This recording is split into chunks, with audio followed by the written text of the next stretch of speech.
Hello, and welcome to another episode of the Chrissie Mayr podcast. We are on iTunes, YouTube, Spotify, and SoundCloud. And if you're listening to us on iTunes right now, please go and leave a 5-star review.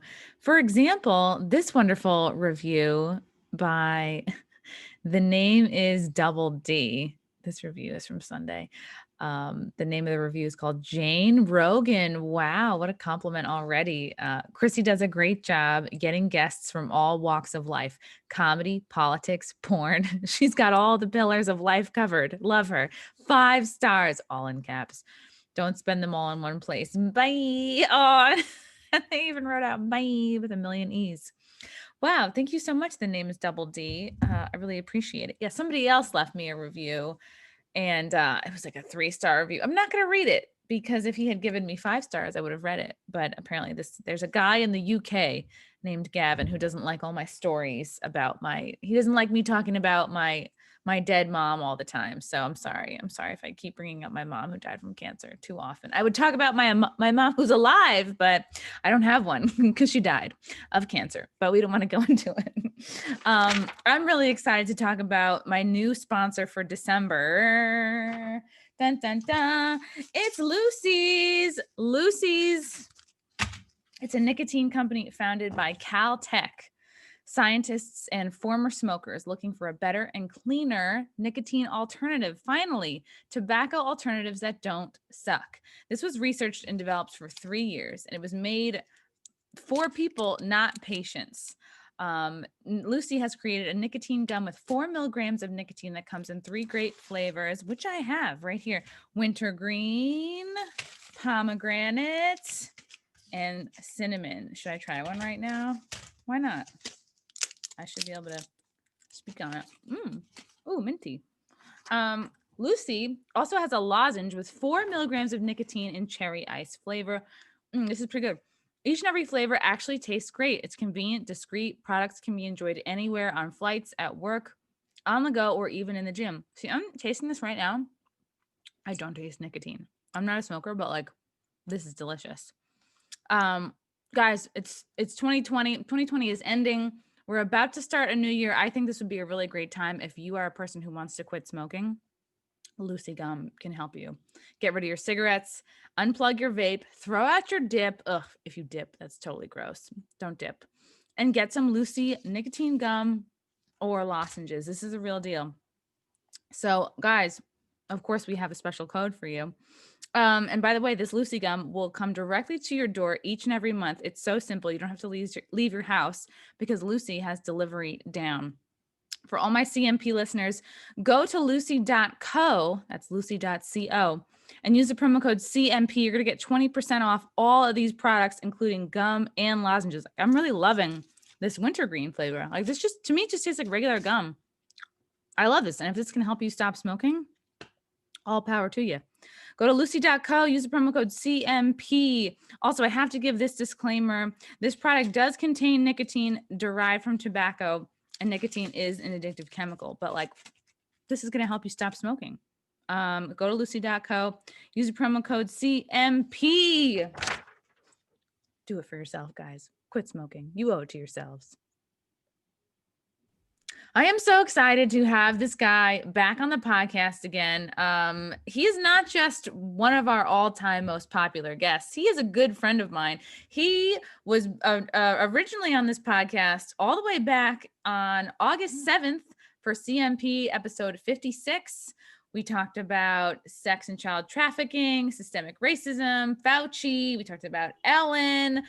He has a 20-year career in Hollywood, acting, producing, everything. He's one of the smartest guys I know. So happy to have him back today. John Paul Rice. Hey, Chrissy, thanks so much. I love the room that you're in right now. It looks like you are in almost like, I don't know, there would be a retirement party in the room you're in right now. Oh yeah, we've got the memorial. And yeah, like you're in a Kiwanis or like a Knights of Columbus. Like, that's the vibe. Cool. So sorry I don't mean to like shit on your surroundings right away. You're the first person to comment on it, and I think it's kind of cool. I will take note like what that is. I just recently put that up. So that flag right there is from my father's funeral earlier this year. We gave him Oh, and above at the top is wow. the Now I look like an honorable. asshole. No, you're not. No. But that's the honorable discharge, Army of the United States at the top. And then right there below is a picture of my father's business called the Log Cabin Fur Company, which is what he started in St. Louis, Missouri at the turn of the century, well, not this passage, but the one before. And so anyway, I kind of put that together there when I got his stuff sent down from St. Louis. So that's it. Wow. See, you have meaningful artifacts. And what do I have? I have Baby Yoda here. Everybody knows Baby Yoda, though, and everybody loves Baby Yoda. Are you caught up? Have you seen the latest? No, I turned off after episode 1, season 2. I know, but like take Baby Yoda out of the equation. The show is. Yeah, I wouldn't be watching if it weren't. Nobody would watch. No, he's so cute. He's like, ooh, he makes the cutest noises. That's really, that's why I'm hooked. So it's interesting. The last time you were here, we talked about Ellen, and now there's different Ellen news. Today, Ellen Page came out as trans, and she will now be referred to he, they as Elliot Page. Yeah. Which I did not see coming. And it's like, and I read her I read his blurb. And it was like, it was interesting because it wasn't really very much about him now. It was very much all about the culture of trans, which I was like, like if you're coming out and this is your moment, like why not keep it you focused? I just thought it was, to me, it seemed like, is there more going on here? Why is it more just, I don't know if it came off phony. Of course, I don't want to judge somebody's coming out or somebody's declaring that they're trans, right? Because nobody can touch that. If someone comes out as trans, you have to respect it. Yeah. Yep. Well, let's break it down. He, she, I'll give Elliot Page full cred, 100% face value that is how he feels. And that's his lived experience, right? But as you know, and I know, we're dealing with Hollywood. And we also have to remember who Hollywood is. Hollywood is the same group that will give you the amazing Desmond, whose mother allows him to party with the original party monster from New York, who was involved in a murder homicide, taking drugs with these adults, and trots him out in Good Morning America as an 11-year-old drag queen in women's clothing, and is the same industry that also gives you WAP and calls it feminist and bold and empowering. It's the same industry that in the middle of a pandemic, in an election year with rising tension, economic disruptions, trots out, just holds it right in your face and says, here's cuties. Oh my God. That was the biggest slap in the face of like. Right. And so this is, I mean, Elliot is not the mastermind. Elliot is an actor who follows the script and is directed to do so. And all of this is pre-planned. You go to his IMDb bio, it was already updated. So when they walk out all of this, they've got a whole team, with interviews lined up, and there's going to be news articles and everything generated. Why? Because it follows right in line with Joe Biden's platform to continue the Obama era and expand transgender bathrooms, transgender sports, transgender everything. So this is, and I tell people, it's like, well, come on, dude. I go and look at Cardi B this past year. She had WAP come out on August 7th. And by August 17th, she was sitting down with a one-on-one with Joe Biden. Joe, yeah. And you're like, this is the last person who's qualified to interview a presidential candidate. Yet, like, right. I don't know, did the Democrat, I mean, I guess the left just thinks that we're dumb and we're going to tune in if it's Cardi B, or enough people her audience will. See, this is the thing. It's like, when you're on this script, I mean, we perceive this as liberal, and that's one of the things I won't. We'll get into this, but we have to understand that this is an evolution that is programmed. So it's not so much the left as it is the program for the left, given to the left, that gives all the language of emotion and virtue. It's not about the truth of the matter is there's reality in all of it, but it requires our belief to make it real and give it life as though it's reality. And I'll give you one example just on a practical level. When you buy a new car, what happens when you're driving your new I've never bought. Well, when you buy any car or drive any car, what happens? You notice other people who have that car. Oh, yes, definitely. Right. You're consciously aware of it. Like one time I rented a Kia Sportage. I was like, I really like this car. And then I would see all of them around. Right. And they're always there. Yeah. So what happens is because this is in your face and you are accepting of it, and you're given all the language and the virtue and the emotion and the compassion. And, they always remind you of the hate that's out there. They so much hate. Violence, Oh, much violence, so much hate. And it's like, whether that's true or not, it's what they do with identity politics, which is, it has nothing to do with who Elliot Page really is in her real life. You don't know him. You don't know who that person is, but you identify with them through all of this language of emotion that you've been preconditioned to look for and see. And you are pre-programmed emotionally and hardwired so that when they bring that out to you, you go, this is right, this is good, this is just.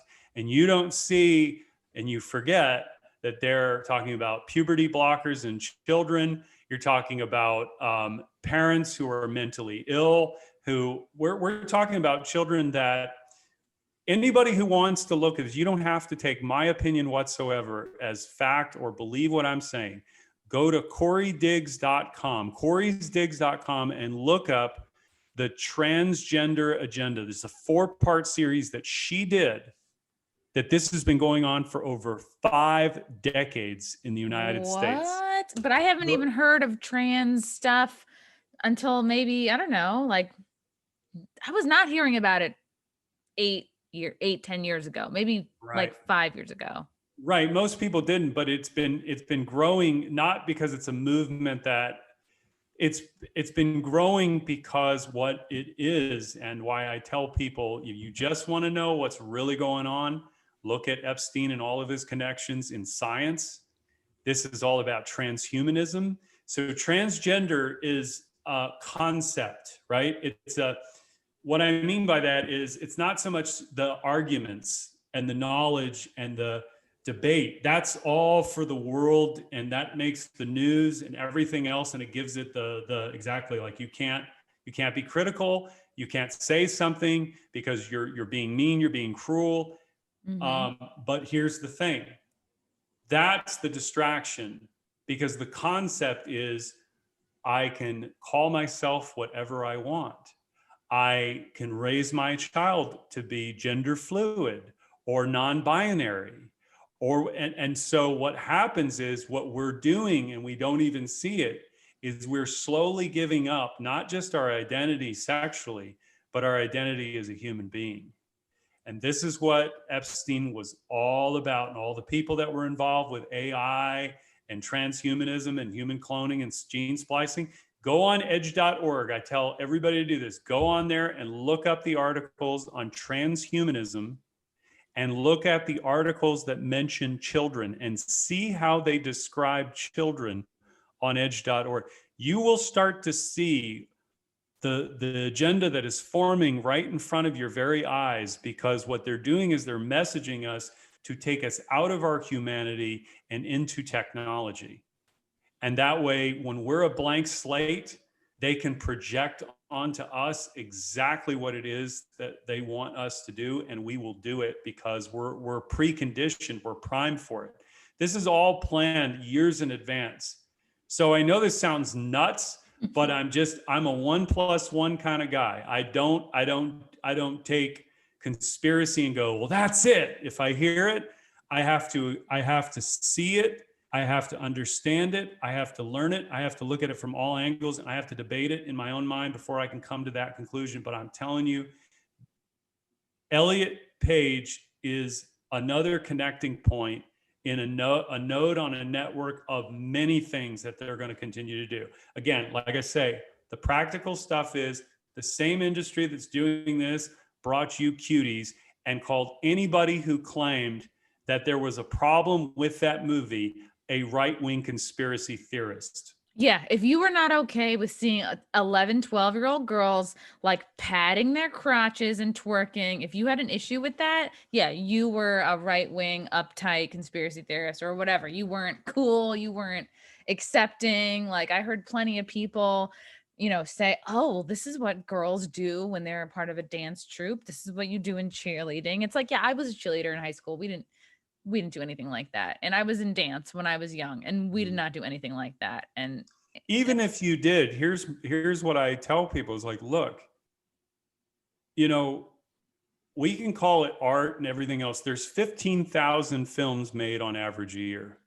whoa. Of all the movies that were made last year and the year before, this one gets selected. And 3 years after Me Too, Weinstein, Epstein, and Maxwell, you hand this out there like you should just accept it like WAP, whores in the house, there's whores in this house, as though that 3 years after Me Too is a virtue to call yourself a whore.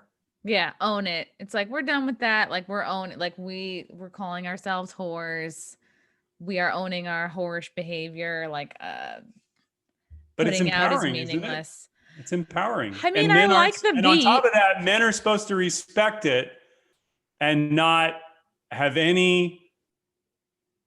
The men are supposed to behave themselves. It's such mixed messaging because you hear, well, people will only respect you as much as you demand it. Like you'll hear you teach people how to treat you. You know what I mean? Like, don't be someone who can be walked all over. Like, be self-respecting. Like, you'll hear, every woman knows if you put out too much right away, a guy will probably lose interest because there are a lot of guys that just, yeah, you got to see if the guy is more interested in you more than just sex, you know what I mean? And like, and I only through getting older have I learned, but I'm like, wait, I want to have sex too. What do you mean I have to not have sex? Like I like having orgasms. It's like, no, that's not that I hate to use the word test, but it's like, you have to see if this person likes you for more than just sex. And the only way to do that is to put a pause on that.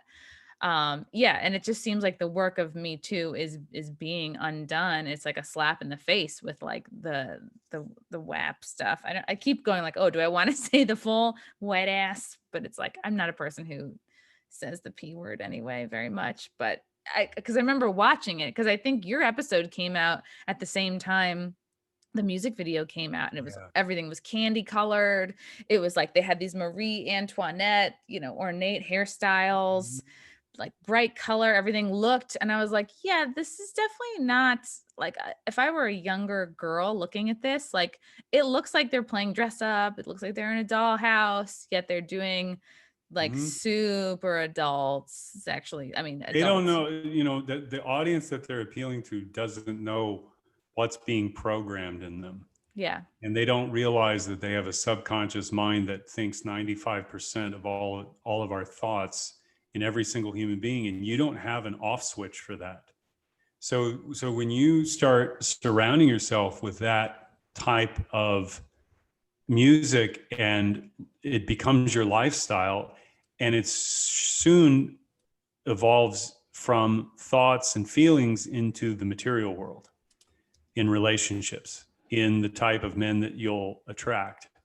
And it's vibrational energy. I mean, we've talked about this maybe a little bit before, but I've spent quite a bit of time over the last couple of years in the esoteric knowledge that these Satanists, these Luciferians, in the highest orders of the world have I mean, they know what we are. They know what this place is that we live in. They know what God is, and they know that God is everywhere here in everything. And we can't, we can't see it, like access it, like, okay, that's my light over here. No, it's in everything. You can sort of perceive it in a spiritual realm, maybe. And psychedelics, I'm not recommending people go out there and play with fire, Do but drugs. do drugs, man. You'll get spiritual real Do quick. No, but drugs. if you go into a conspiracy, you're going to find you'll end up becoming. I mean, if you go into the depths of conspiracy, which would be, like this, some of the darkest corners, you will come out spiritual. You just will. You will. You will. Me too, for sure. Because like in March, I always talk about like, I was red pilled in March. It's like I went down some deep, dark holes, learned about some very disturbing stuff, many of which our viewers and listeners have also seen and known about, watched Volkaball, watched Out of Shadows. It just was like, whoa. And I, went to church when I was younger. I was confirmed, raised Methodist, and I just sort of like let it go. I've always been like a white girl yoga spiritual type. But when I watched all these documentaries and YouTube videos, I just was like, my inner sort of like goodness like really came to the surface. I was like, oh wow, now that we're like I was like, wow, I'm really being faced with what is such obvious and clear evil, that like the goodness within me must rise up to combat this, work against it. Good must prevail over this, because it like inspires within you, almost like what's going on with this country right now. We took our freedoms for granted. We kind of all were like, what? But now that our freedoms are being taken away, it really inspires the most patriotic of us to, it's like we're all kind of, a lot of us probably listening are finding our own inner patriotism, our own activists, and just being like, oh shit, I am called to do something now that this has come to the surface. Yeah. Now that it's in your face, where it's not over there. It's not a foreign war anymore. It's not in another country. It's not on the news. It's not on your television set. It's like, no, it's right in your state. It's outside your door. It's in your cities. It's everywhere. And it's all over the world. It's like everything just, what the hell happened? And, the easiest way that I can kind of put it into context, because I was thinking about this the other day, is like, start with 9/11. Yeah. Right? 9/11, what happened? What was the effect? There was fear and terror everywhere. And it ushered in this huge amount of surveillance and, well, Right. of course, and not just being irritated at the airport and taking off your shoes. It's like, and being scanned and all that stuff, but like, right, in our phones, it necessitated all They this had to tracking. spy on you. Yep. They had to take your freedoms away. They actually, here's the if there's such a thing as decency, they actually had the decency to vote on it and put it out there in law. This Really? time around, well, yeah, the Patriot Act. You just go and research the Patriot Act. I mean, Obama, the biggest thing that Obama did is he got rid of habeas corpus, and through the NDAA, the National Defense Authorization Act, which Trump actually tried to overturn, but Congress overrode him. This was 2 years ago. Most people don't even know about it because the news doesn't report any of that. No, nobody knows about it. But what's going on now, and this is another exercise in fear. You see, because the fear now is not terrorism. It's not buildings and, who might blow us up. It's an invisible enemy. It's death. And everyone is afraid of dying.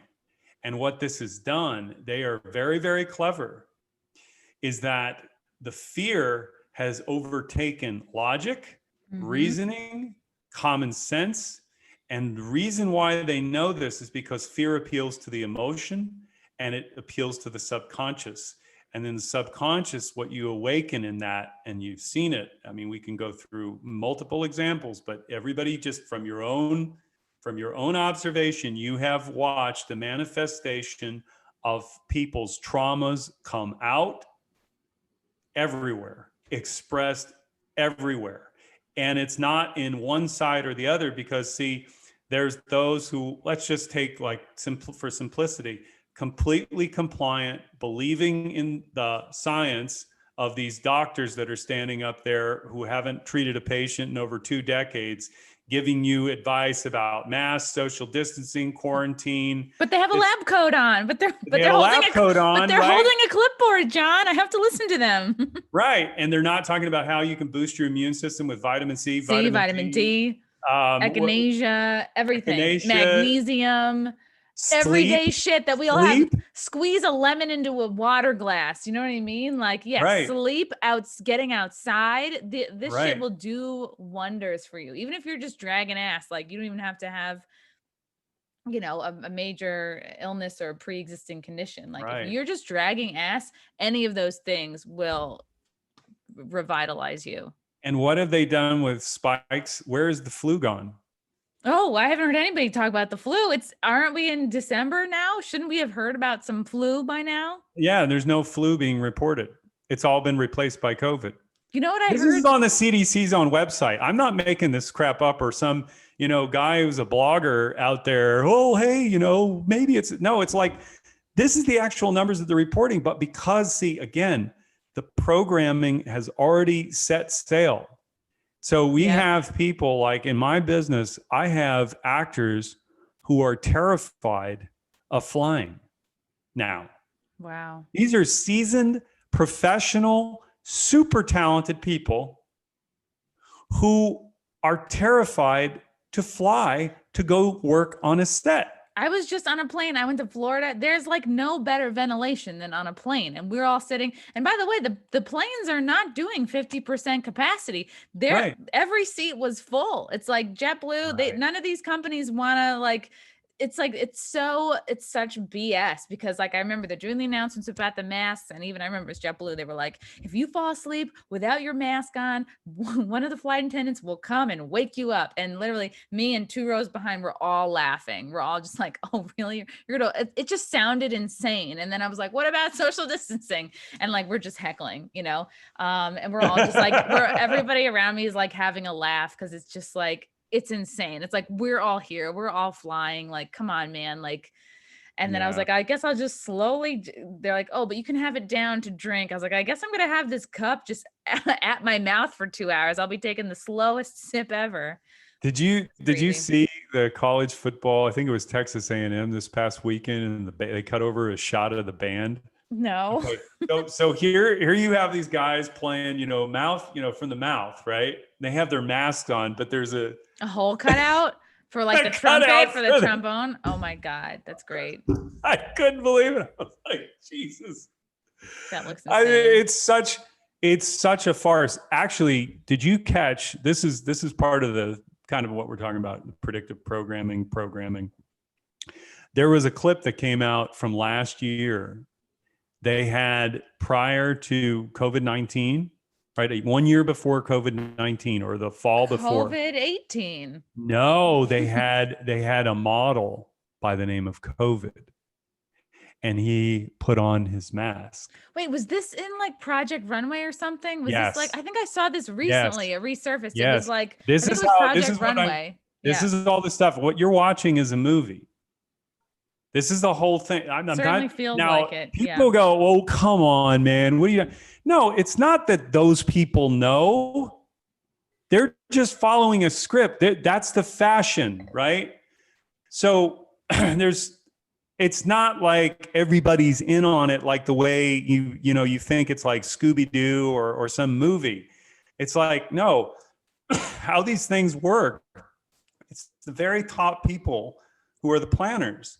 And everybody else fits a role, and each knows just enough of what is given to them to do their job. It has nothing to do with, okay, this is my script to fulfill the agenda. No, it's just that it's like in Hollywood. Yeah. Somebody holds the lights. Somebody is the PA. Exactly. They're wardrobe. Right. That's how you get it to work. The conspiracy is in the fact that it works, because everybody is just doing their job. Mm-hmm. It's not because everybody's scheming together. They only need to know what they need to know. And if you're an actor and you're getting paid and you want to perform and you want to do, There's your script. Read the lines. Cut. Action. Cut. Okay, moving on. That's it. That's all it is. So anyway, I got off on a little tangent there, but this whole thing that we're It's like watching, what you're saying. It's like, what's the difference between being an actor in a movie and being an actor in a global conspiracy? I mean, at the same, like, what is the actual difference? You're getting paid. You're still famous. You still have your fans. You still are getting your hair and makeup done. Like, what is the freaking difference, honestly? And well, they put us all in the movie this year. They really did. They I put have us a in the background movie. role. Yeah. Yeah, we're all extras. I'm waiting for second dinner. I'm waiting for. I want my meal penalty. Yeah. Yeah. Yeah. So, yeah, I know we kind of like did a couple of jumps there, but We did a couple jumps, but like, I think what's so fascinating, what you were talking about, because anybody who says anything negative about a trans person, well, you're a terrible, hateful person. But it's like, it's interesting to look under it at this trans agenda, because I know that we have the technology available. Everyone's, you hear people say, oh, I'm afraid, I don't want to get a chip in my brain. But it's like, that we have this technology, and they have it. It's I don't know if they are currently using it with the troops, but it can be used for troops. It's basically a form of mind control to make you less, I don't know, empathetic, sensitive, whatever. Yes.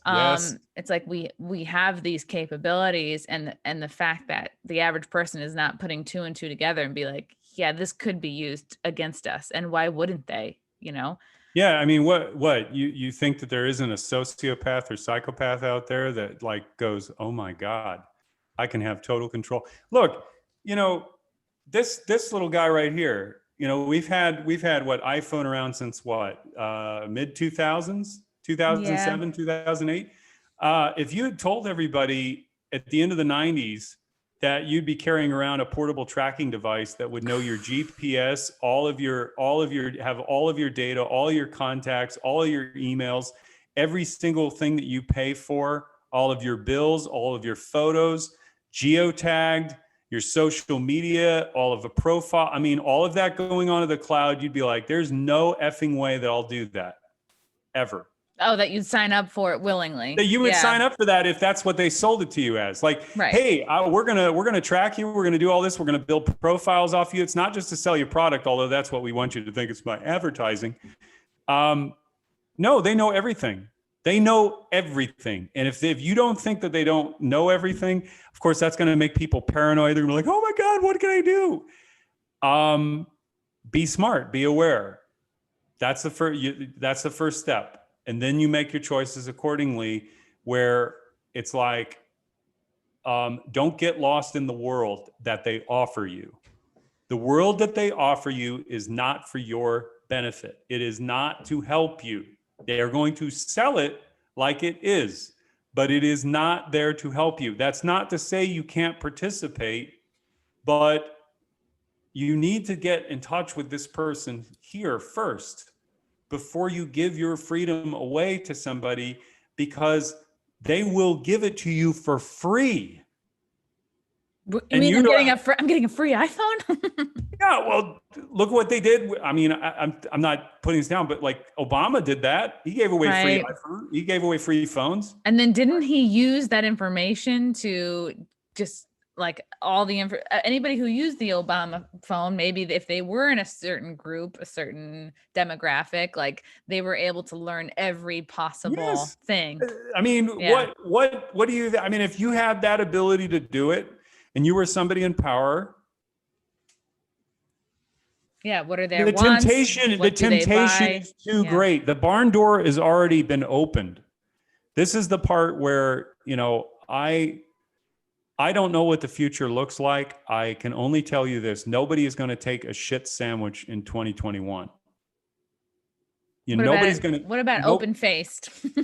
Well, here's an open-faced shit. I mean, no, the globalists, I'm just going to tell you, the globalists, see, there was something, this is the thing about humanity that is really beautiful in many ways. And our history, unfortunately, because we have fake news, we also have fake history.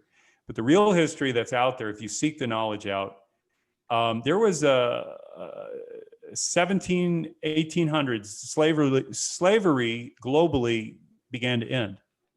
Now, people are like, well, it was the abolitionist movement. That was part of the consciousness of it. But the actual reasons for why anything changed in that world was because there was a rebellion going on, a slave rebellion globally. Wow. And So consciousness. So like collective consciousness. right. And so what happens is that they priced it out. I mean, I'm not saying they, but they pretty much figures they, okay, it's going to cost us more money to put down these rebellions while trying to keep the system going rather than to change the system. And so what I'm imparting to the people in your audience is this. It's not like, oh God, what's coming? I think there's going to be a great new world coming. But the thing is this, it's going to require your vigilance, because we can't go back to this where, let me just put it in like simple mathematical terms without using numbers. Everything that came before this time brought us to this moment. Everything before that we've done collectively, individually and collectively at the same time, brought us to 2020. And if we think that going forward, humanity is just going to go right back to the way it was, or you individually in your life are going to do the same thing. Now, I can tell you that the globalists want the new normal to be total domination, world control. It's not going to happen. There's too many people awake now. They would literally have to kill millions of people very fast. If Joe Biden gets into the office, which he's not, but if he were, it would be a bloody conflict in America. I mean, that's very comforting to hear, John, because I'm just telling you, because right now you have two realities that are literally for sure hanging in the ether. There's the office of the president-elect. There's half of Twitter going, get over it. You lost, Trumper. Why are we still talking about Trump? He lost. Yeah, He's because they've done. made you hate the guy and not realized what they've been doing. These people create the perfect boogeyman in everything. If you just go back in time, they have character assassinated every single person. They did it to Bernie Sanders. Oh, yeah. And I'm not talking about that whether you were a socialist, communist, whatever. If you liked the man, they character assassinated him. They did it to Ross Perot in 1992. Yep. In fact, actually, that was the last man. I would tell anybody, you remember Saturday Night Live and how they made, see, here's the deal, can I finish? That was hilarious. I love Dana Carvey doing that. But if you go back and watch those debates, you're going to cry your eyes out knowing that there are two monsters that he's standing next to, and he is telling you the truth. He is telling you the truth. They were so scared in 92 because this is 92, so we could go 1992 back. Debates. There were 3 debates. Just go back. I did this in 2017 when I was trying to figure out what I was like. How do we get Donald Trump? And I was just trying to go like all over through history and see the waves coming. And what it was is that he was standing up there as a decent man. I mean, he was Ross talking Perot about 1992. Yeah. This man is talking about children and our need to raise them well, like not like, crazy shit. He said by 18 months, the child has a negative or positive view of themselves. Oh. And he said, we need to do everything we can to bring that child up in a safe environment. This is a Republican, okay? Texas businessman. And that's nothing crazy religious either. Like you can't, So it broke my heart because what happened in 96 when he wanted to run again is they cut him out of the debates because they couldn't have that. So we're going to get into this in a minute. But this is going to lead us all into the election fraud. 2000 was the turning point. Bush was there to take out Reagan and neuter him. Not that Reagan, I know conservatives love Reagan. Reagan did do good some things, but he did a lot of horrible things. And he aligned himself with the Marxists. and there's a great article out there. I don't have the name of it right now, but it's long ass history of the Catholic Church and the Vatican turning to Marxism, and Reagan aligned himself with the Marxist Pope. Wow. He may have had to do it for other reasons, but it's not a good thing because they went into Latin America and they butchered millions of people in Latin America that were for countries that had democratically elected their leaders. They just went in and butchered them and made Latin America a hellhole. And it is, I've done interviews, a couple shows down there about human trafficking. It's horrific, the stuff that's going on. You guys think it's bad here. My God, they're butchering people and they're killing people and they are murdering people out in the streets. No big deal. Are these just like drug gangs? Like who? This is Ecuador. Okay. We're not talking about like a powerhouse. The Ecuadorian people are beautiful people, beautiful people. Their government, their law enforcement, their churches are involved in human trafficking. Jesus. And if you think that is not, that's the other part. I don't think most Americans are ready for that. You know that the Catholic Church is involved in pedophilia by the fact that they have paid out hundreds of millions of dollars in legal settlements. Okay. Cardinal Pell, who was the number 2 at the Vatican 2 years ago, was convicted. This is the guy who was managing the finances, the treasury for the Vatican. Jeez, this is not a conspiracy, guys. The Vatican Church has controlled a lot of churches, not just the Catholic Church. That's what they want you to think. But they have, I don't think anymore. But anyway, I just want to be very clear that what we are watching unfold was set up long ago. Bill Clinton basically set all of this up in his second term. It was the beginning in 92, but it was one expression to then volley it over to Bush. You got to remember, guys, like we're here like Republican, Democrat, liberal, conservative. They're all buddies. They all take their picture together and smile. I mean, you can go back, just look. They're all like, well, and it's all always about getting along and getting past our differences after they have butchered millions and millions of people in the Middle East. And they are celebrated as being presidential. Wow. Yeah. And I'm not putting Trump out of that, although he's the only president in 50 years to not get us into a war. Okay. But not enough people talking about that. And every war that he has tried to draw us out of, these MFers in the mainstream media come out and go, no, can't leave Syria, can't leave Afghanistan, been there 19 years, but no. It's like trying to get out of a bad divorce, like get a bad release. Like, come on, like we should have been out, You're like, dude, you've already got your hot wife, like you got you're done. You're done. You're out of my life. Why the hell do we have to still argue this? We got a hot redhead in cowboy boots hanging out of a truck. Like, come on, why? I'm just describing myself. But what I guess is that what we're gonna learn is a lot to learn. But it's too much it's too much. 20 years, 30 years is so much shit. Let me just tell you what would have happened if Hillary Clinton was president right now. We'd be in a war. We'd be in wars on two fronts. I don't know where we would be in the country right now, but we would have been on a war with Russia via Syria and Ukraine. And we would have had a war going on with China by proxy of North Korea. Now, and then Trump befriended North Korea. Right. Because it was strategic for him to do. There's more to that story. I don't know the whole thing, but there's a lot more to it than just what was on the news.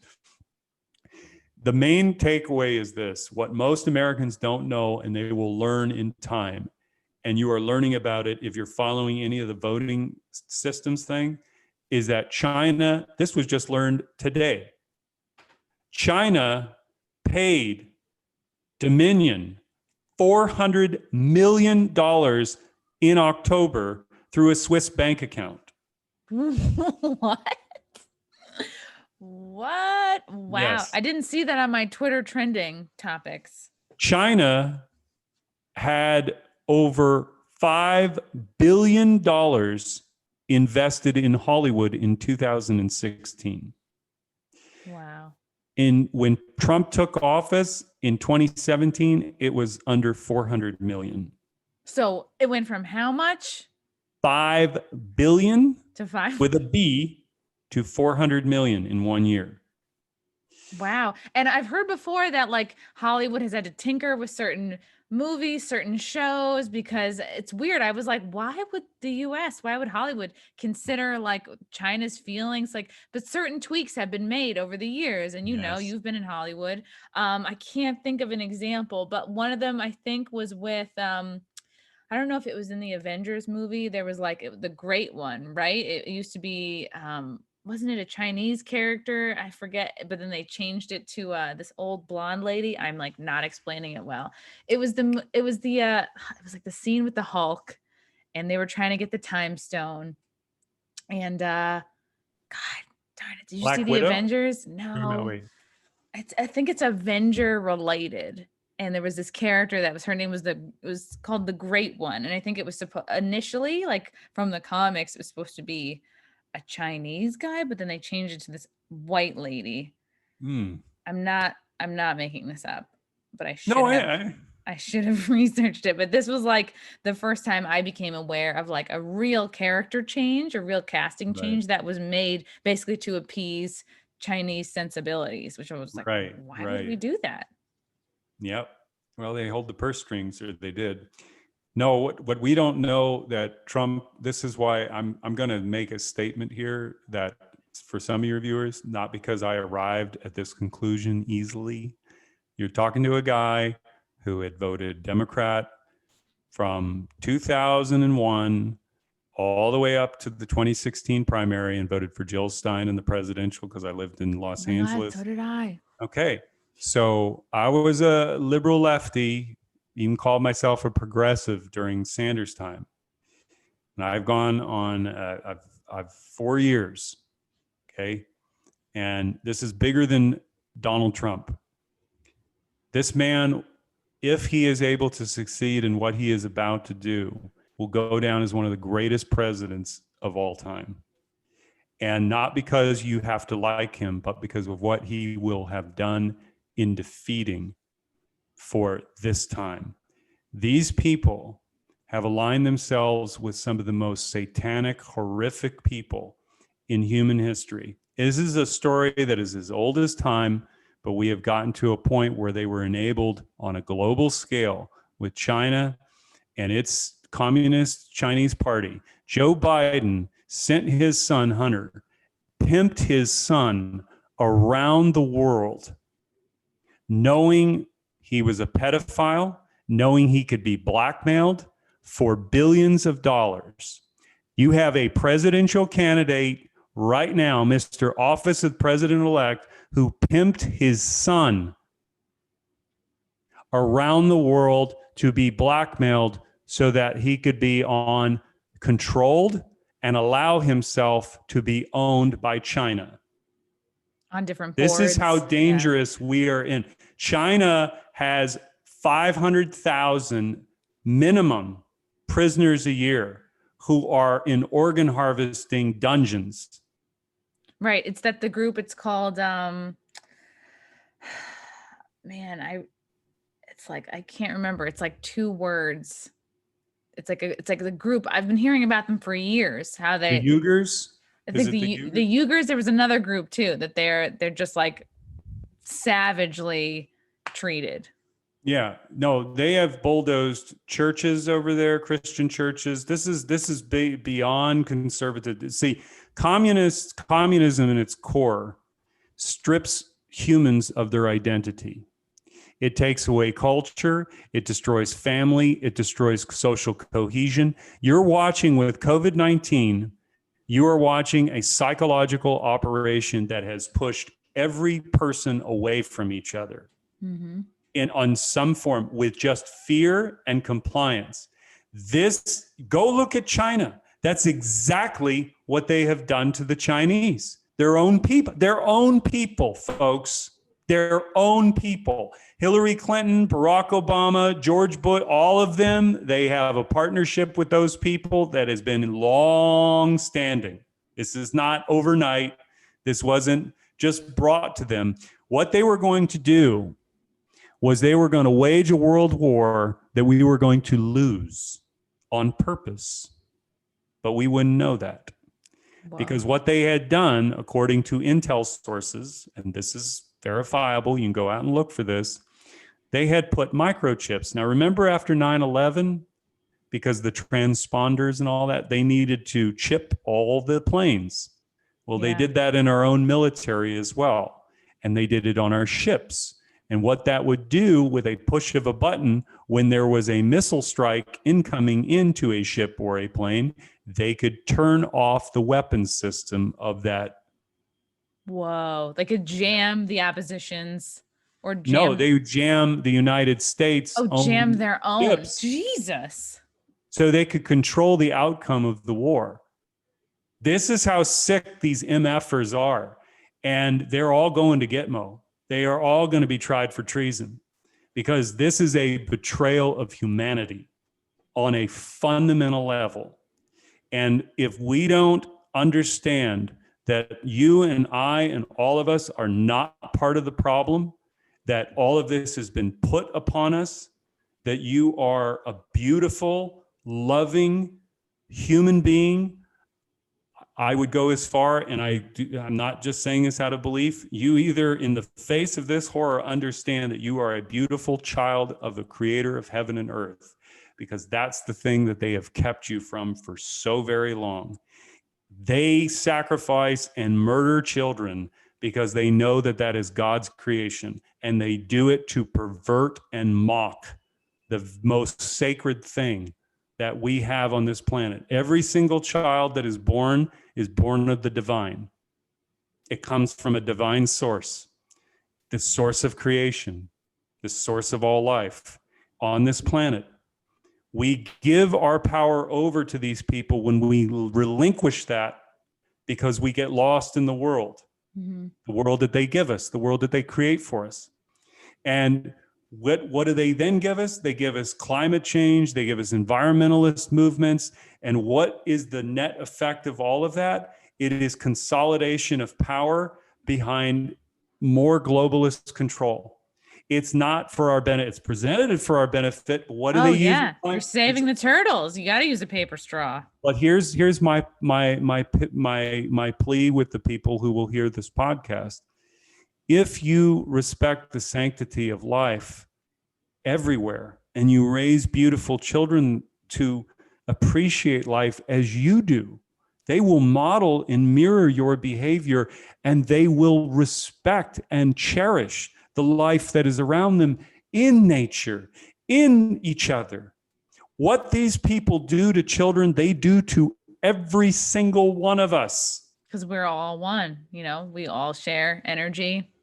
But at the same time, what we do to our children in our homes, in the privacy of our homes, away from others, we do to ourselves, and we also do to each other. And that is where we have to awaken. This time, we can never, ever come back to this time ever again in humanity, because with the advancement in technology that is we are at the doorstep of, beyond what we can dream of today, that will all end at a push of a button with one psychopath. And if we don't get our act together, the system will decide for us through all of the tools of the surveillance state to decide who and what is worthy to live in this world. You don't want to live in a world like that, where a small few group of people decide who lives and dies, who's worthy and who is not, according to what is predictable behavior. Yeah, when you have a eugenicist in charge of making vaccines, for example, hypothetically. And turns out smart tech in 2015 brought him in, Bill Gates, Mr. Virus, to help with the election systems. This guy can do everything. He can do everything. He can't get rid of a virus out of his own damn operating system, but he can go and create the vaccinations for the world, and he can help with your elections, and he just runs all the philanthropy. These people, when this time in history is over with, will go down as the most murderous group of people we have ever been on the cusp of falling over the edge to worship. That's how scary this shit is. It is scary. And you have a media industrial complex, which is made of psychopaths and narcissists, all of whom were involved with Epstein and on that island, and killed the stories and allowed Black Cube, ex-Mossad, with Harvey Weinstein going around and threatening anyone who would dare to speak out, to silence everyone. Everyone in this old system has a price. And they will play to your ego. They will play. In fact, they love narcissists because they're the easiest people to control.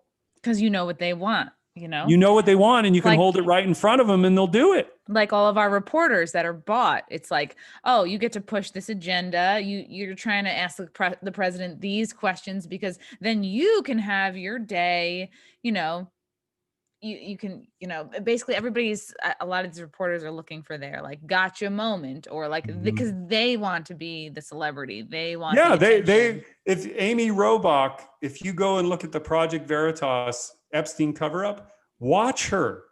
Study that. That is the model of the reporters you are dealing with on the news. I'm not talking about your local little stations, although, ego plays a role. Sure. I'm talking when you're in the big leagues at that level, she's sitting there talking about Epstein, and she's going through it, and she has no remorse for any of those women. She said, we had everything. We had this and we had that. And she was like, I would have had that story. I would have had that story, and it's all coming out now. Like, that was it. I would have had a promotion. I would have gotten whatever the next gig is. Yeah.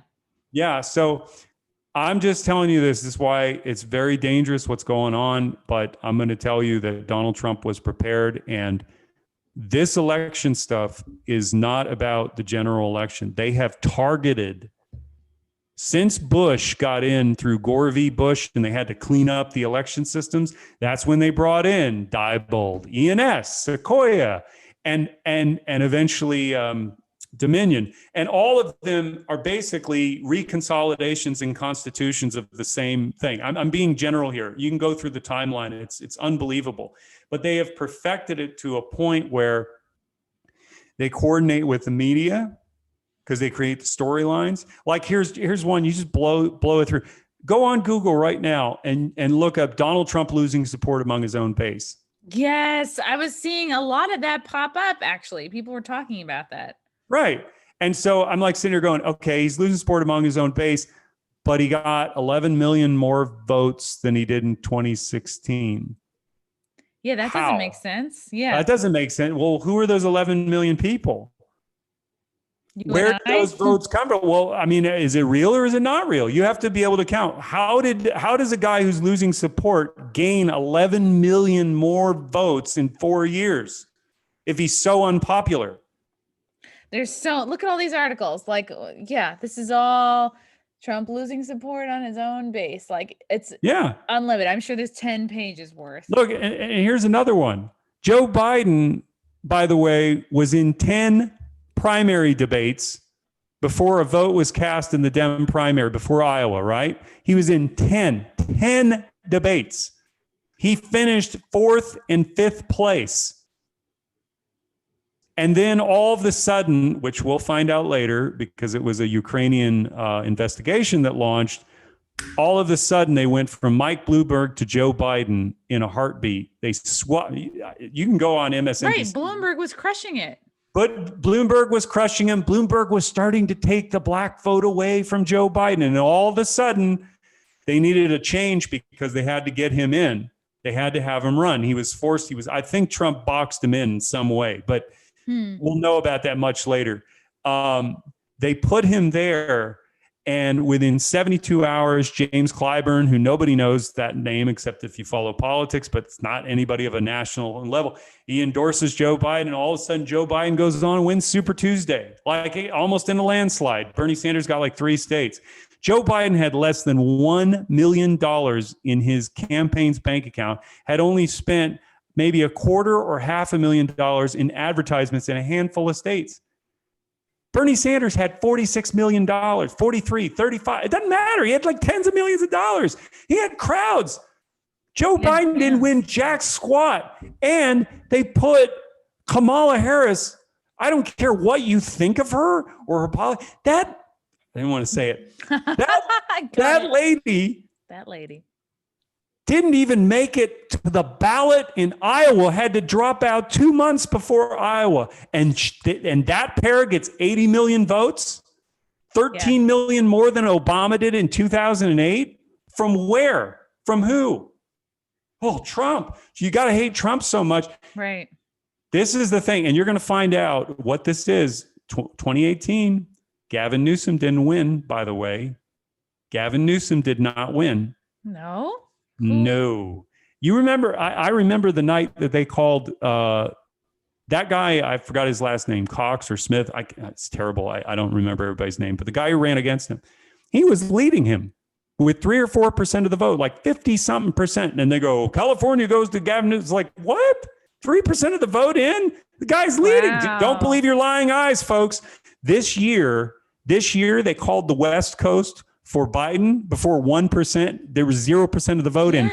And when they started looking at Washington, because once they call it, most people take their eyes off. You go to watch the first 18 minutes, Trump is leading and crushing Biden in Washington state. And then literally from 8:21 to 8:22 p.m., Biden gets 89% of all of his votes and just takes off and crushes and wins. This is insane. These people are insane. They are insane. They don't give a shit about democracy. They don't give a shit. They only care about themselves. They're greedy sons of bitches. They are part of the lie. They are part of the deception. It is a tragic fact that Donald Trump is your president. Sure, accept that 100% face value. But here's what I'm going to tell you, as I put in that thread today.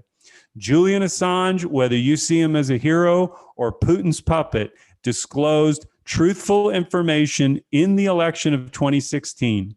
And that is the only way out. The truth is the only thing we have in a world full of lies to get ourselves out of this crap. What did Julian Assange, what was WikiLeaks? So it was mostly the WikiLeaks. So what they did is they said her emails.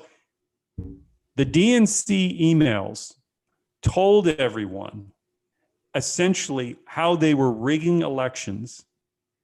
They told everyone how they really thought about their voters. They told everyone that it indicated that Bernie Sanders was involved with the falsehood of illusion. And it also, if you go deeper into it, it points to several confirmation points of corruption, including but not limiting to what eventually became Pizzagate, which was Laura Silsby, part of the Clinton Foundation. And this is confirmed later, I think with the Podesta emails. I can't remember everything that I read, but I looked at all of them. Laura Silsby was doing humanitarian work in Haiti for the Clintons.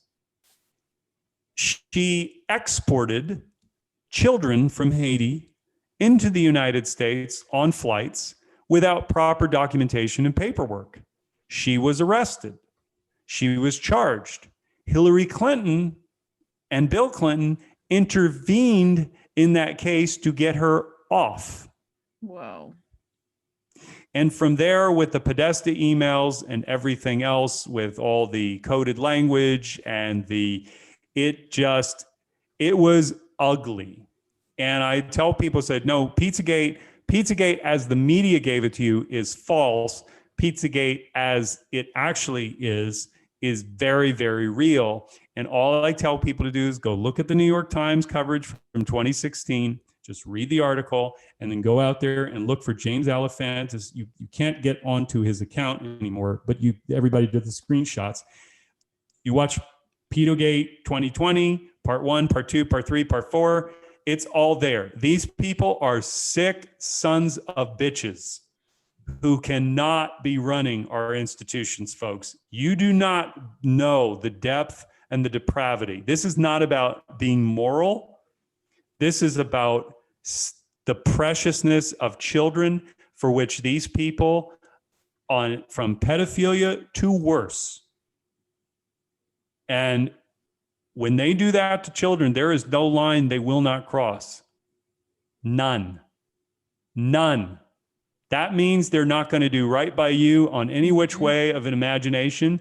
And they will, but the scary part is the best ones, the highest level ones, the most world-class level sociopaths are the ones that can smile and make you believe. And look normal and look polished and seem nice, seem presidential. So this stuff with Julian Assange and everything, that's why I'm saying, I don't care what you think about Donald Trump.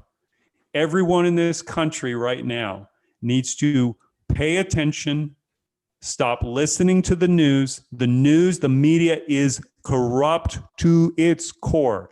You are going to find out that there are not Republicans and Democrats. I said this in my video in August, which is why I was on your show.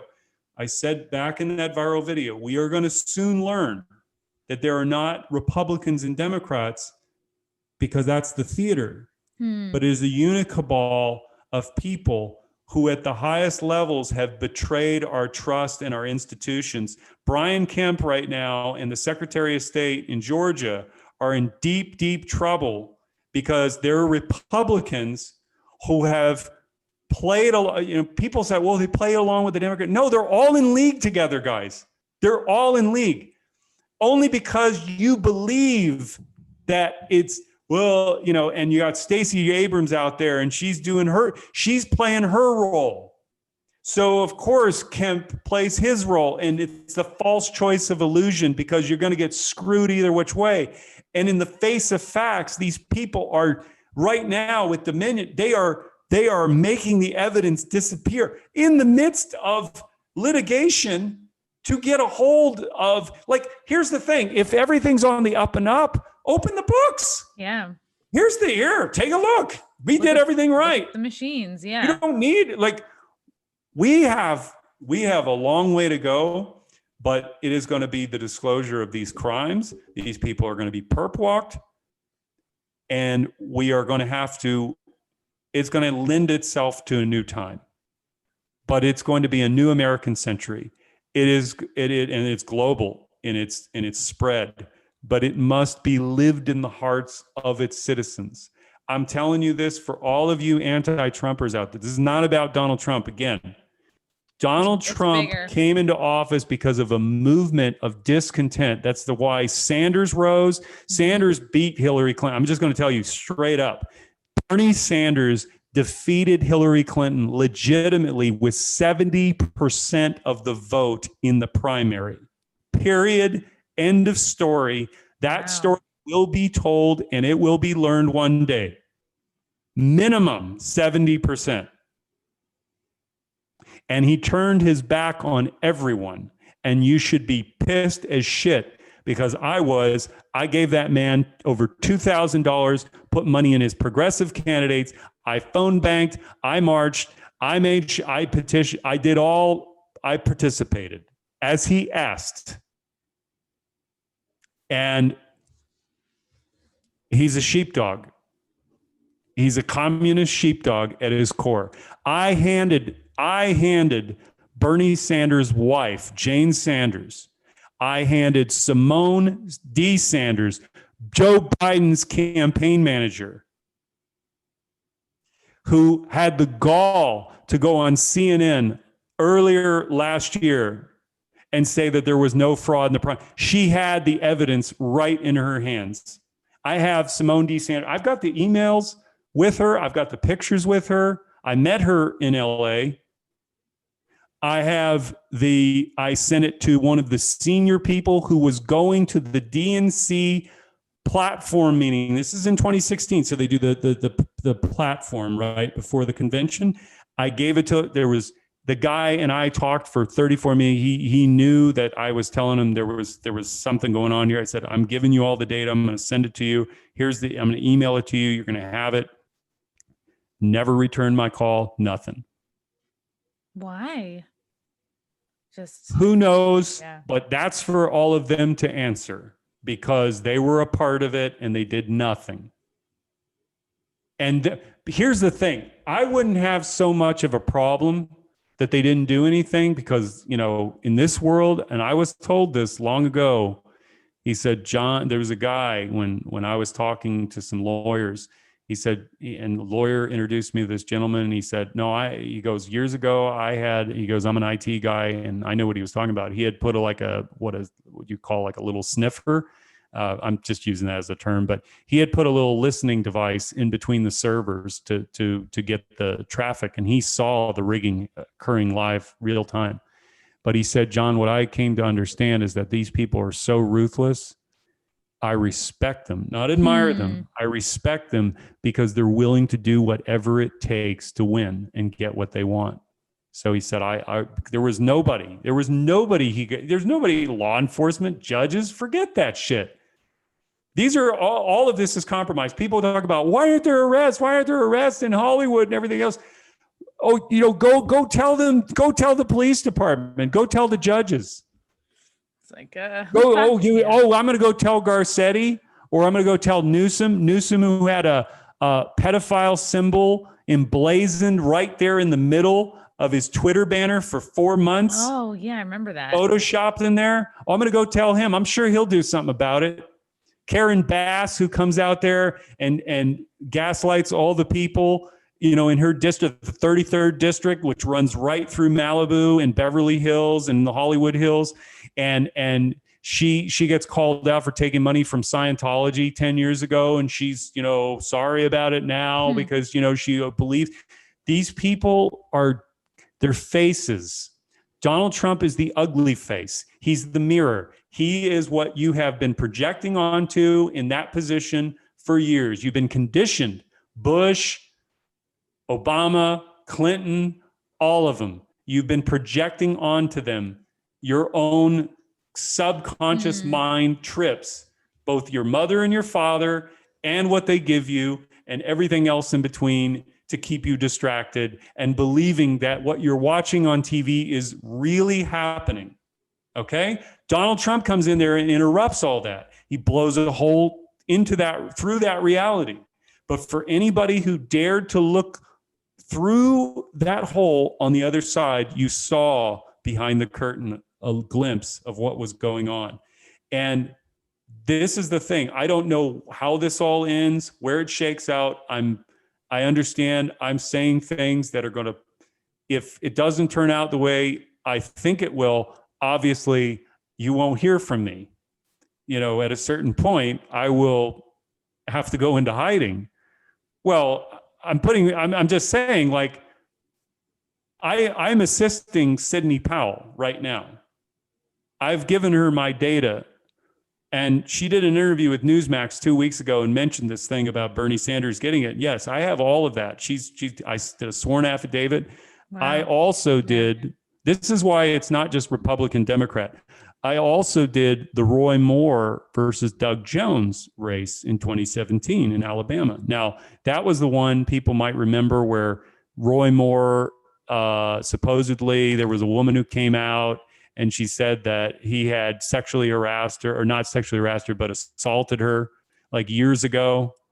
And that was a total lie. And conservatives and Republicans bought it, by the way. Wow. God, this is no different. What they did with Judge Moore, they did with Brett Kavanaugh. Same thing. It's the same crap. And they did the same thing with Clarence Thomas and Anita Hill. It's the same crap. It's the same tactic every single time. Roy Moore, I don't know the man personally, but I know his son. I've talked to him and his son. They're decent human beings. I can't speak for him. I just can tell you that the justice system in this country is so effed up. we have to clean house. There are going to be hundreds, if not thousands of arrests going across this country. And we're going to have another election because there's going to be seats that are, we're not even talking about just like fraudulent wins, but people in on the take who have for years kept up this appearance going that, well, blue states and red states and purple states and swing states. It's actually, if we had a legitimate election like that happened, I would tell you this right now, Donald Trump would win in a landslide. And he did. I heard he won California. He won California. He won New York. Yeah. He won. Wow, New York. He won. No, well, maybe not New York City, but no, he won upstate. He won Maine. He won New Hampshire. He won Rhode Island. He won Maryland, including Baltimore. He won everywhere. He probably even won in Washington and Oregon. Really close. Because I'm telling you, I watched what happened in 2016. I'll just give you one thing. Hillary Clinton didn't win the popular vote in 2016 either. But that's their thing that they. Oh, no, saying. She won the popular vote. Well, here's what I'm going to tell you. Okay. I'm just going to make it simple. You can do this off of Wikipedia. She got 65 million votes, same as Obama got 65 million in 2012. Okay. I'm just rounding this off, but almost identical. 2 years after 2016, New York Times does Obama's Lost Millions. It's an article on the 2016 election. It turns out, based on the New York Times, that 20% of Obama's voters from 2012 either voted for Trump, stayed home, or voted third party. 20%. Do you know how much that prices out? I'll round it. I'll make million? No, 20% of 65. Look, this is our sad education system. Most people couldn't do it. No, I had to break out a calculator. Oh, wait, 20% it's of 12 60, and 30. a half. It's almost 13 million people. That's a lot. 13 million less voters than Obama in 2012. In other words, she started in a hole of 13 million less than Obama. Now, here's where it gets interesting. Okay. Donald Trump over Romney in 2012 when he ran against Obama. Donald Trump had a higher percentage of African Americans, higher percentage of Asian Americans, higher percentage of Latino, higher percentage of women, and higher percentage of whites than Romney did. Wow. So my question to all the Hillary Clinton people who said, popular vote, get rid of the Electoral College. Among what groups of people did Hillary Clinton increase in order to make up that 13 million vote deficit? That seems like a lot. Seems like she might have needed some help. I'm using the New York Times, folks, their own math. Wow. It's impossible. She did not win the popular vote. It wasn't even close in 2016. Donald Trump won that election with 13.5 million Twitter followers. In 2020, he has 88 million Twitter followers. Wow. So I'm just asking people to use common sense, get your head out of these people's asses, stop listening to them, stop believing their lies. Your life will get a hell of a lot better. And if you have to unplug from it all, good. Get in nature, go out, take your shoes off, step on the grass for 20 minutes. You will not believe the health benefits from that every day. Life will get, even with your anxiety and all the crap that we all have to deal with, you need to get in touch with your body. You need to get in touch with your mind. You need to get in touch with your creator. I truly mean this. And, some people, I totally understand this because when you say the J word, they all of a sudden go, oh, here it comes. You need to get yourself in that church. You mean Jaeger? You mean Jägermeister? Yeah, you need to get some Jaeger and get in touch with Jesus. Do Jaeger bombs. You know what the thing is? This is the sad truth. Even the churches have stripped us of spirituality. Spirituality is beyond religion. And spirituality is not a thought or it's not a belief system. It's a knowing of your connection to a higher source, a higher power. I will tell you this, and this comes from a man that Ronald Bernard, who you can look up his testimony, but he and I have been in good contact over the last several years. He was at the highest levels of all this crap. They offered him to sacrifice a child. He did not. And his story is incredible. It's all out there. Whoa. He's not dead. There was a story about him being dead. He's not dead. He's very well alive. He told me that what we must begin to realize, this is a process for each and every one of us to decide what we wish to be, what kind of world we want to live in. Because I'm taking the approach of, you create a world that is safe for all children. It's not utopia, but it's a hell of a lot better than what we have today, where you are a serial number, which is called a social security number, and you are tagged until you're 18 years old and you become legal and you're a taxpayer.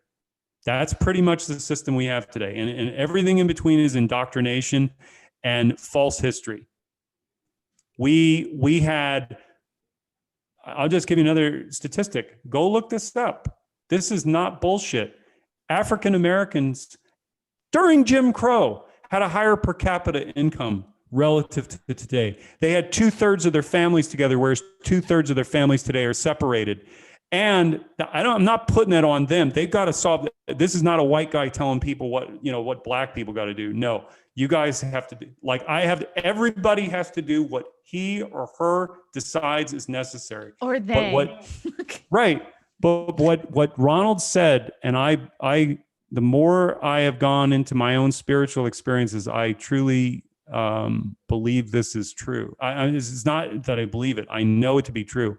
We need to realize that we are the true sons and daughters of the living Christ, and that God, of the Creator, the manifestation of the emanation of God, not in a religious sense, not in some being that is, cruel and all of the crap that you've learned, that Creator has unconditional love for all of his children, all 7.8 billion of us, even the dimmest lights out there, that God is trying to help that child that is living in hell in ways where, from our lived perception, from the way we see everything and how horrible those people are, or how bad they are, how stupid they are, how dumb they are, God loves them in ways that you cannot. That's where we have to go. Because if we don't do that, what it means, here's the payoff, Christy. Truth requires no belief. What the payoff is you create a high trust society, a higher trust society that has unconditional love for children, all children, not just your child, and it's not your property, it's God's child, as you are God's child too. It's neither one, there's no separateness. So it's all of those things that are happening, flowing throughout all the drama of life. It's hard enough, let me put it in another way. It's hard enough as it is being a human being. We don't need to make it more difficult. If anything, like I said, everything that has come before has led us to this moment. If we think that we're going to cheat our way out of this, we are fooling ourselves. And if we think that we're going to give our vote every 4 years and make that do, it ain't going to work, folks. it ain't going to work. There is no more juice left in the system. There's nobody coming off the bench to save you. We need community. We need trust. We need neighbors. We need to do the exact opposite of what has happened during COVID-19. There is a wanting of love coming through in people, a desperate and a need for it. We need industries of healing. If there is anything that people go, well, what can I do? What can I do? Learn EFT. Learn about healing modalities that you yourself can do, but you must heal this body and this mind first before you go out in the world. The exact opposite is an activist who never has to face themselves, because Marxism and communism, this is a feature of it. It plays upon the narcissist who's righteous. Yeah, exactly. You don't have to make your own bed first. You can. And you can find enemies endless. It will give you endless enemies to hate and fight against. And meanwhile, these people over here are advancing their agenda, and you are just a foot soldier that is going to be left to the wayside. This has been going on all throughout history. The 20th century is littered with 100 million corpses plus in examples of this. And I just, for the life of me, this is not about being a Republican or being a Trump supporter. It's so much bigger. I tell than people, look, Yeah. there are people that go into the rallies and they're skeptical, and they said, I've listened to testimonies of people. This is not just my opinion. They're like, I've never felt so much love. Yeah, that was exactly my experience. I'd never been to a Trump rally. I went to DC, whatever it was, a couple weekends ago. I was like, oh my God, I definitely had my stereotypes of Trump supporters and the whole MAGA yeah, they're movement. there. I was like, oh yeah, I know I'm going to see a lot of cowboy hats. I'm going to see a lot of leather jackets, and they were there for sure. But oh my God, I didn't feel unsafe for one moment. And we were shoulder to shoulder. There was nobody even like elbowing for their own personal space. It just was like, it felt like just a net of trust and love, and like, oh, it was like really powerful and energizing. And you feel good, right? You feel and so you want good. to do it more. You want to do more. And you want to be around those kind of people.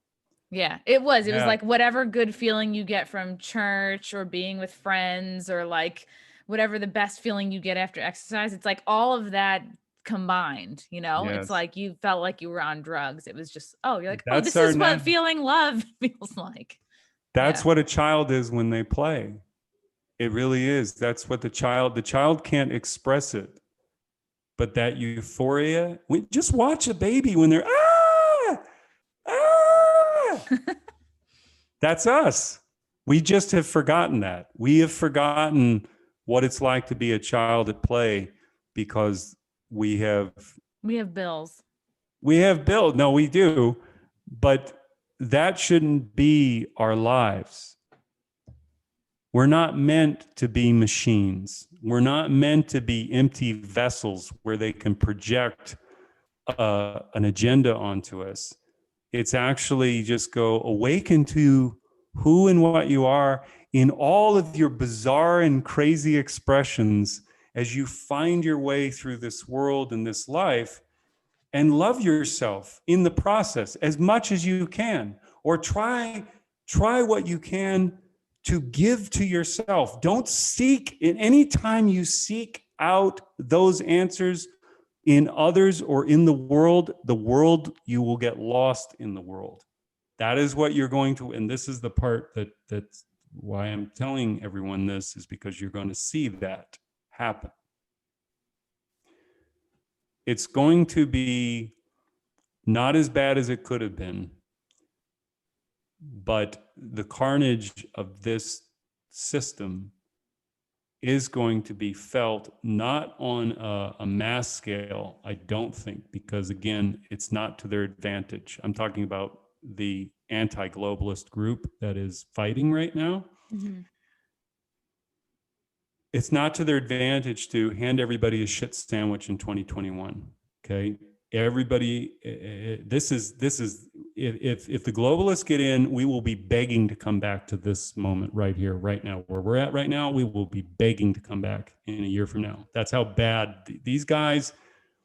I tell people, they're like, no, they're going to get in and they're going to close the damn door. And they're going to talk about peace and unity and all that to lull everybody. And then it'll be on. No, Trump's people and everything that I have listened to from Michael Flynn and all Sidney and these people understand the gravity of this moment right now. Do everything you can in your way to pray for them, that they make it through, and that our military and our special forces that are aligned behind Trump get these people. The law is going to come for them. They're going to be taken out. But if there is a need to pray for something, it is that. And it is also to love yourself that much more, to not live in fear, because these people give you the fear. They give it to you. They prey upon your fears. That's how they've gotten away from it for so long. Just look, as I said, go back to 9/11 to now. Everybody right now would love to be in 1995. Yeah, the 90s were great. The 90s were awesome, man. There was no, like, people weren't obsessed with race. We had Hootie like, and the Blowfish. Yes. We had Alanis Morissette. Blues we had Dave Traveler. Matthews Band. Yeah. Blues Traveler. Shit, that was real music compared to now. Denim jackets. Like, no, like, I had so many Black friends and we didn't talk. And I wasn't even a saint for, you know what I mean? I wasn't going around and be like, oh, I have Black friends. It's just, you just had friends and it didn't matter. It really, truly It didn't matter. You know, equal. Michael Jackson, by the way, in the 80s, sold out stadiums of white people all over the world. And he didn't care. He wasn't like talking. Nobody cared. The people that are racist, they're fucked. Because today in 2020, to be a racist, that's not very popular. It doesn't help you. You're going to lose your job. No one's going to want to be around you. Nobody wants to be associated with a racist. I'm not condemning racists. In fact, I know why they are. And many of them were beaten as children. I knew a few when I was growing up. And I've had to deal with my own racism, truly. You know, but the thoughts. And facing yourself, you know, I told you this, you know, we've talked offline. But, you know, my childhood was a horror show. And I'm not comparing myself to anybody else, but I had 2 alcoholic parents, a mentally ill mother, and a sexually abusive father and a sexually abusive mother. And I was the last child. So their perversions were full blown at that time. 38 with my mom and 40 with my father. And, you know, I'm not here to go into that whole story, but I understand very clearly through my own examination of all of the shit and feeling through it and releasing a lot of it by crying deeply, so much so that I collapsed to the floor, and it was like a surge of energy and went through my body, and I mean, glands in my face pulsating and contracting, and you know, I was back in that moment of trauma when I was being sexually assaulted by my father. And we banish these things because they're horrific, but they consume us, and they allow for these satanic Luciferian people to manipulate us, because every single child, this is why I really want to bring this home. Every single child is born to love unconditionally and will love those 2 parents, the mother and father, if they're lucky enough to have them, unconditionally, because they're their gods. The first year and a half of a child's life, the child does not know its separateness from the mother and father. So all it sees in its psychedelic hypnotic world is an extension of itself with its healthy narcissism. Because the child is not demanding in the way that we're demanding as adults.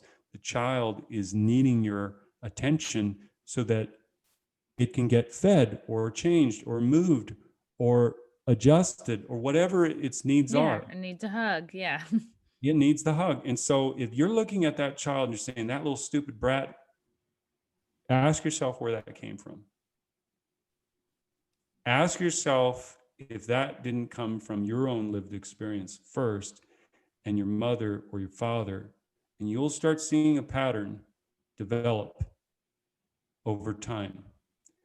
This is where we have to go.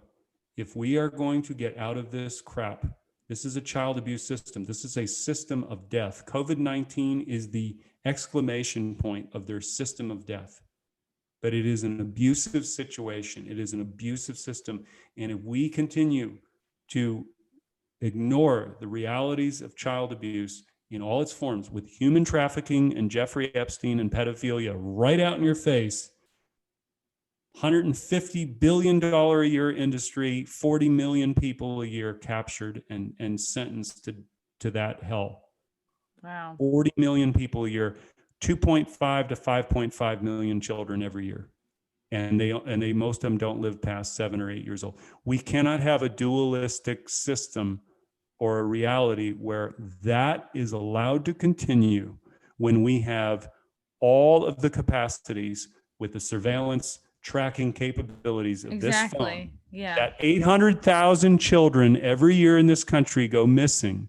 That is a non-starter. There is no way that can happen ever again.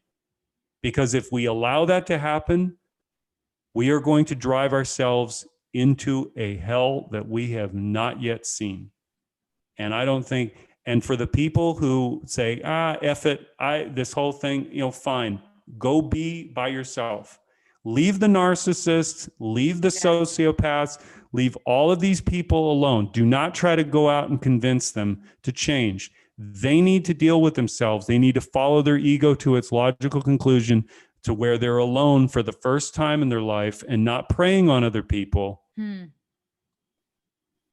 Because they may not change, but they will finally face themselves for once. You will not be able to do that. And there is so much more in this world worthy of living for and creating. We are on the verge of the greatest technological birth of humanity and beyond our wildest dreams of what can be. Flying cars, finally? Well, I think it's more our innovation to connect and with the spiritual and the telepathic, not just the woo-woo. I'm not putting those people down, but I'm saying where Christ said, "You will do my acts and greater." He wasn't talking about after you die, by the way. He was saying that if your heart is with the Creator in an unconditional loving state, or in a loving state, let's just talk about love, good feelings, those feelings that you were feeling with all those Trump people, okay? Imagine the ideas, the solutions, the creativity, and the things that could get done with connections all over the place like that. Yeah, that could be born out of that. It's like unlimited. What kind of media would come from that? You don't have to, then there's nothing to fight. No one is trying to control. Everyone is trying to go, okay, these are foundations of truth. And from here, we decide what we want to do. How do we want to do it? We think long term. Maybe, okay, yeah, that sounds like a good idea. Well, let's kind of figure it out, and let's talk about ideas instead of debating who's right and who's wrong. There's just like everybody consumes what they want. There's no like censorship and this is damaging to our democracy. It's like you're not being told what to think. It's like right. It's your creativity, your ideas, and people are like, well, what do I? And it's like you have to figure out what you want to do. It's not about running out and being, the savior of the world. It's so much more than how do you really want to live? And what would that world look like if you were the creator in your world? There's a great speech online. I know we got to go, but there's a great speech that at least inspired me for the father trip that I have. John Rappaport, I love that man. I hope to meet him before he dies. John Rappaport did a speech in 2014. It was with some kind of, the title does not fit the speech, but look up his speech. I think it was at some kind of, I'll send you the link. And if you want to put it out there. Yeah. It was in 2014. It was some black budget space program, whatever conference. But it's an hour and some odd long. And I listened to it in 2017 and I watched it again. And I would argue that's the conversation every single one of us has to have with ourselves. He articulates, in my view, what this time is all about and where we need to go without preaching to you. Actually, he says it so succinctly. I'm trying to sell you. Right. Because everybody's like, well, what can we do? What can we do? What can we do? What can we, and it's look just, within yourself. Yeah. It's like, but what do you want to do? Your ideas, your creativity are greater than all of this shit for sure. We can only go up from here. We can certainly go down, but we can only go nobody, whether you believe the pandemic, whether you believe in Biden, it doesn't matter. That's not the point. Nobody wants to be in this world. Nobody wants to live this way. Only psychos want to live this way. That's what I'm saying. Walk away from the narcissist. Let those people deal with themselves. If they've got kids and they're hurting them, you got to do something about that. But other than that, leave them be. Go and create the society that they desperately want to. Because they'll come. You go out there with your light and the moths will come in the darkness. They'll be drawn to the light. Trust me, everybody will be drawn to the light. But it's this whole thing is, I'm telling you, it's not so much the material world. It's the spirit world. It's the spiritual one. And I tell people to be very careful about this, but praying to Jesus or Yahshua is the way to turn it on in you. And not because you have to become a Christian and then go to church and profess all your faith. What I'm saying is this is your personal, private relationship with the creator of heaven and earth. This is actually in the Bible. It's about when you go and pray, go away, go into the room by yourself. This is not to be show-offy. In fact, that's actually the opposite. The 4 Gospels are all you need. Start with John. If you want to, I'm saying this, Jesus was the whole human being. Whether you believe he's the Son of God or not, I'll leave that, that's for you to decide. But what I am saying is that he is the way, the truth, and the life for those who wish to follow. He said, my yoke is gentle and it's light. This is the part where I'm going to challenge the church, because a lot of people, this is why they're turned. I am one of those people who's turned off by religion, by the way. I'm totally, because I know, like anybody who starts talking like this to me, I'm like, no, don't you sell me this crap. Yep. Don't you sell me. I know what you're going to do. You're going to be like, here's a little psalm, and you give your little, no. And then you go over here and you vote for these, Republican. No. Jesus can be a liberal too. In fact, he should be. He's got the hair for it. Yeah. He's got the hair for it. He's got the hippie. He's got the robes. Man bun. Yeah. Right. Yeah. All that. So make Jesus hippie again. Make Jesus cool again. That's what I'm saying. That's what I'm trying to say. Be the Christ that is in you. This is what I'm talking about. You either these people on the dark side think you're nothing and want you to believe that you are, and that you're this lowly sinner. And I will stand up in front of Christians and tell them you're totally wrong, because this all comes from the Catholic Church and the Vatican. The sins of the flesh. I am unworthy. No, you're not. You're a child of God. Jesus came and died for all your sins. If that's true and he fulfilled the prophecy, there are no contradictions in this, folks. This is where Christians are going to hate my guts, but I'm going to tell them they were all programmed in a broken world. They were all programmed.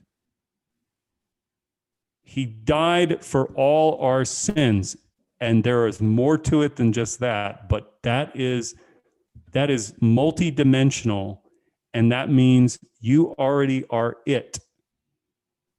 You just don't know that you're fine as you are. Flawed, sinner and all, because you know who came to Jesus? Who came to Jesus? The beggars, the thieves. Yeah. The people who liked wine. Yes. The whores. And you know what? What did he do? He didn't turn away from any of them. In fact, those were the ones he said were the most worthy of his love. That's why I cried when I read this. And when he and his disciples, they tried to shoo the children away, he said, no, bring them to me, because this world is for them. That's when I said, this is not the stuff that they tell you.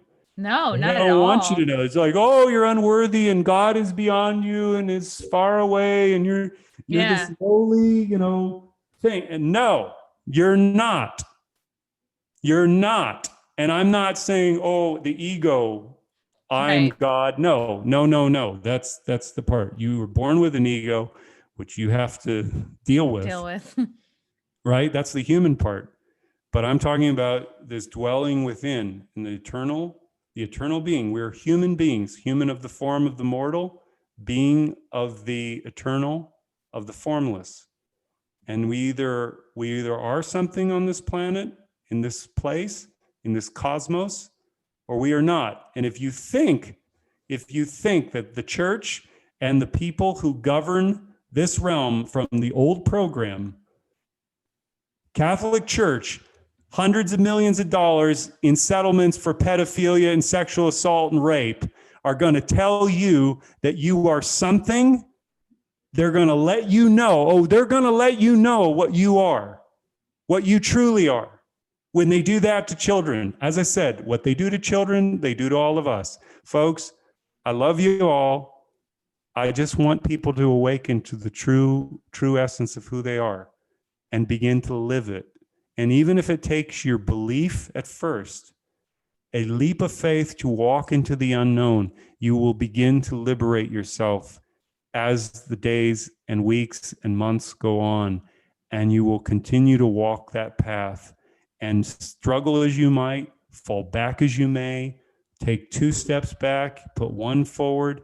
You keep putting 1 foot in front of the other, and life gets better. I swear to God. If you start a church, John, I'm going to join. The Church of JPR. Sign me up. I just want people to, I didn't come here easy, dude. I came here going into the dark side, my own dark side. I contemplated the dark side of the world for 2 to 3 years, and I came back to myself. And I had to face myself, and I had to face what I was becoming. I was becoming my parents. Oh God, I've dealt with that for sure. Yeah, it's scary. And not the way they, and don't get me wrong, not the way, but I was 38 years old, going out on my 38th birthday with a girl, and this is not her. This is not about her. But I was with a girl who was actively working as a prostitute, or I wouldn't call her prostitute, an escort. Where she had, multiple people. She had a child. She was married for a green card. She had a criminal background. And I wanted a relationship with her. And you're looking at a nice guy. I wasn't a mean guy. But I had dated many women in my time in LA, and it wasn't getting any better. And here I wanted to have a family and children of my own, And that's what I was doing on my birthday. And I'll tell you this, because there's going to be people like, well, I said all this to a man last year, and I went through kind of like my last girlfriend, and then Mm-hmm. I dated again. And he turned to me and he was very calm and he said, "Who picked him?" Mm-hmm. So I had to face that. And I had to face my childhood that I had unconsciously recreated again and brought towards me. We had found each other with all the merits, there were good parts to it too. This is not like, oh, she was all these. No, she was a wonderful human being in what she could be. And I wish her, if I saw her today, I would wish her well and love her unconditionally, because we're all on this planet with our own cross to bear, essentially. Right. And It was for you, it was about like believing you were worthy of the things you wanted deep down. And then yeah, Yeah. but this is why I'm saying, when I step back and I looked at what created that whole trajectory, because this is the thing, no child thinks that is where they're going to end up. And if you did, because I looked at, and then I was able to look at my dad, and I was able to look at my mom, and not because all of a sudden everything was fine. God, this is why I could not imagine being in the place that I was at. I had unconditional love for my father when he died this last year. I spent 5 days with him over Christmas a year ago. And I loved him. I truly loved him. And I cried when I left him, because this is the father. He was a stranger to me, but he was the guy that I'd always, what could have been. And yeah. beyond that, when I was with him, when he died, he was in a coma. The last minute of his death, when he was dying, he opened his eyes and looked right at me, clear-eyed. And it was amazing. And there was a whole bunch of stuff that happened there, but I'm sharing this with you because this is the power that is beyond us, beyond our own thoughts or our imaginations or what our beliefs are today, which are very limiting, but that give us this. When we surrender to a divine power that is not the authoritarian parent, but the unconditionally loving parent that is our creator, you can do amazing things.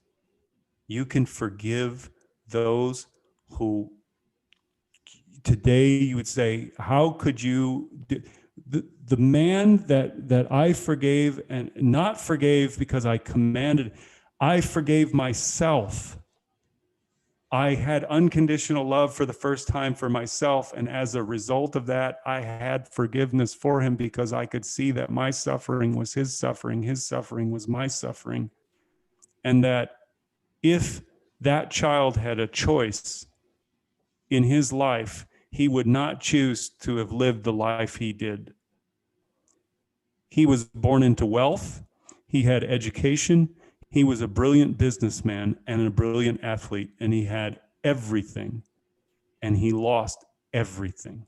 And he died penniless in hospice because his son fought for him to have a bed. They were going to put him in a place that on Google, there were 12 reviews, 1-star reviews, piss, shit, smells, people. This is the reality of our healthcare system. But Wow.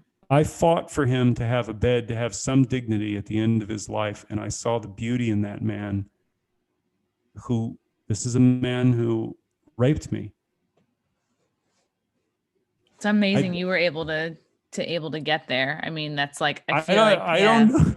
But that's what I'm saying. It's like, I couldn't in my wildest dreams or imagination believe that was possible, but I'm I am taking up that for which I went through, and I'm allowing it to continue to teach me. And I want to tell the world that you are amazing. You are divine. And I have seen the darkness not only in the world, but within myself. And I know what these people do to children is beyond any imagination. And they do it for one specific reason, because they are sacrificing God's creation to their dark God. And we reverse the flow from fear to love, starting with those people that you met at that rally. The world is yours, baby. The world is yours. Sounds good. Woo! Heavy but good episode. We covered Went everything. from Elliot Page. Yeah. I want to know is where the hell's Tom Hanks been? Oh my God. Still looking for him. Still looking for him to pop up. Not on social media. Not what is he? Not going out there and touring with his new movie. New movie coming out. I just saw a commercial for it. Something about a lost girl. I was like, oh boy, here we go. Yeah, no tweet, no nothing, no like, hey, I'm on my back porch in Greece. So yeah, I've been weirdly quiet. Have you seen the Obama and Oprah interview? No. Oh my God. I don't reckon there's nothing. I didn't watch it, the length of it, but I want everybody to go out there and look at the clip that they're promoting. They tell you, like, icky. Is it just no, they tell you, but they don't tell you. Just go find the beginning of that interview. There's a clip because they're promoting it. It's like cool. It's cool. Oh yeah, a billionaire and Obama. There is something that everybody should know, because it's going to be a feature of the future, but it's also right now. Is it about Big Mike? Huh? Is it about Big Mike? No. This is very scary. Now it looks cool. That's how they always sell you the idea. Obama and Oprah are sitting across from each other in chairs. And one is in California and one is in DC. I actually saw that with Drew Barrymore's show. Like, I was watching it because I was like, this is so bad. But she actually had like the Charlie's Angels. They're like, oh, 3 of us are all together. This was like the beginning of the quarantine. And then they were like, guess which one isn't really here? And I was like, what? And because they all looked perfectly like they were in studio. And then Cameron Diaz sort of like flickers out. And I was like, oh my God. Like, because she had been somewhere else. Yeah. And there's a it's on YouTube. I think you can find a holographic booth.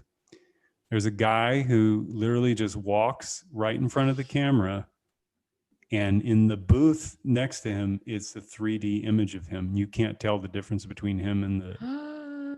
it's him. Yeah.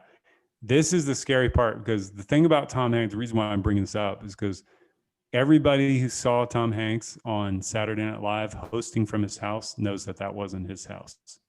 Yeah. That's old news. And there were key things. People zoomed in. There was a pencil sharpener on the wall. There was also the doors. I think Tommy G did it before they took it down, but other people did too, like Larry Johnson and others. They picked that apart and said, this is not a home of a multi-million. Like, everybody looked at the home. This is not the kitchen of a multi-million. Where was Tom Hanks? And then you look at what David Spade was saying, during the quarantine and all that. And if Tom Hanks makes it out of the box, then we're going to be all okay. Oh, there was so much weird code. There was weird code going on. There's something afoot in Hollywood, and we'll know in time. I don't think it's the priority. The CIA, the rogue CIA, which ran Hollywood for so many years, that is probably, I'm going to tell you, like 80% of the stuff that is actually underway will never be shown to the public. 20% of it is the faces, the actors on the stage, James Comey, John Brennan, all the names that like, whether you know those names or not, but in the positions in the institutions, that's kind of like the actors. And those are going to be the ones that'll be but just know that there have been probably, I'm not saying it's just about Hollywood or Tom. I'm not saying Tom Hanks is, because anytime people make predictions about this stuff, oh, he's dead. There he shows up. He's like, hey, he's back, you know? So I'm just telling people, like, understand that this man, Tom Hanks, was on Twitter and stopped in May. Mm-hmm. And he used to tweet 2 to 3 times a week. He was on Instagram and he stopped on September 22nd. And he used to post 2 or 3 times a week for the last 2 years. So the behavior is not consistent. And he had endorsed Kamala Harris and Joe Biden on his Instagram. I think it was back in August. I can't remember the exact date.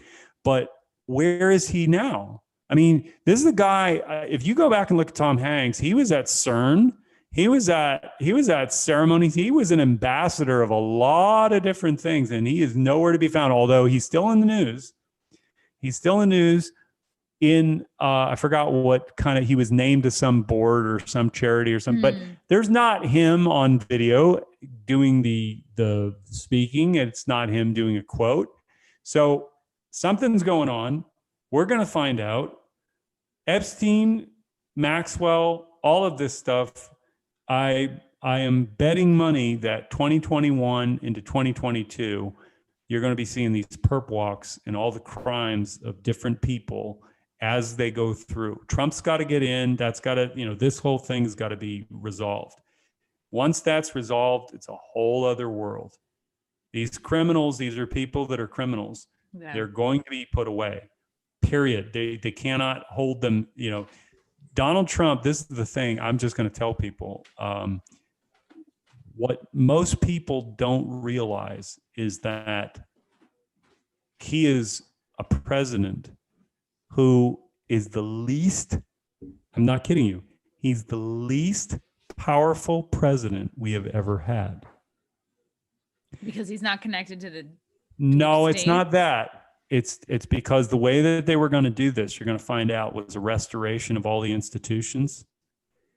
In other words, if he was a true fascist dictator, during COVID-19, he could have taken total control. And in fact, I'm going to tell you this, anybody wants to go back and look at it, go to MSNBC, and they were calling for him to take I forgot was the, I can't remember, it was the act, something about the production.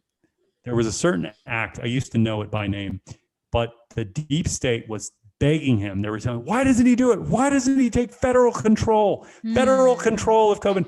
Like they wanted to call him a fascist. Yeah. Well, it's not that. They wanted to set it up so that when Biden got in, remember, they planned all this out. When Biden was going to get in, he would have the keys to the kingdom.